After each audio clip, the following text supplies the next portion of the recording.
As we see David Cox with the bar at 17-1 and no wind behind him. We can feel it blowing up here, but it is not blowing at all down there. And he no, he does not. Gets his entire body over except his right upper arm, and he is upset. Once again, we'll be watching him in the pole vault. I'm wondering about the wind. They're running right into the wind coming down this final 100. Here's Cox again as you watch him at the pole vault, missing.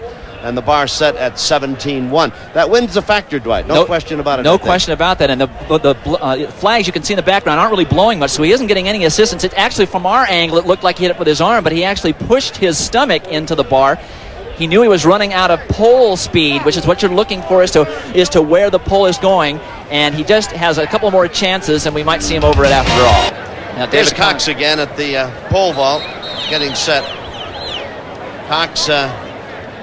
The bar is set at 17-1. 18-2 Brandon Richards of San Marcos High School has the U.S. high school mark, and Anthony Curran of Crespi High and Encino at 17 feet 1/2 inch has the California state mark. And now the bar is at 17 feet 1. And I don't know if Cox was taking his foot off to stop or if he's going to continue with it. Well, he's got all the time that he wants. So once you've won the competition, the high school level, you get to get as much time as you want. I think he might be waiting maybe for a little help from the wind, which he hasn't been getting a lot of. He's just concentrating on what he has to do. What did he do wrong on that last one? He has to know that he either has to hold a little bit higher, go to a stiffer pole, which might be difficult because he doesn't have the speed without any wind. So he can probably stay with the same pole that he had, and I should explain that. Poles come in different lengths and stiffnesses. The stiffer they are, the stronger you have to be, and the faster you have to be to bend them properly to give you the right trajectory over the bar. I think that he had the right pole on that last one. He didn't have as much speed as he could have if he had gotten a little bit of wind behind him.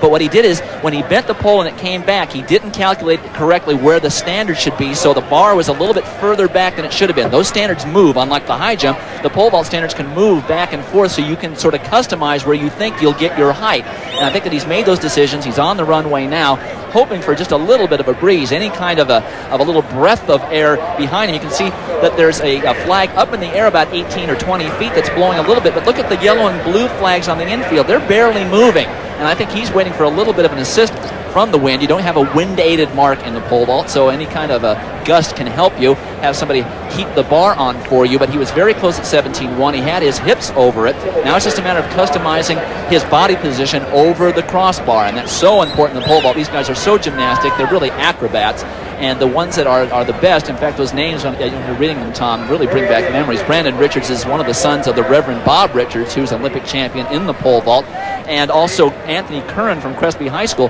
He's coaching over at UCLA and has coached many of these fine high school vaulters throughout the Southern California area.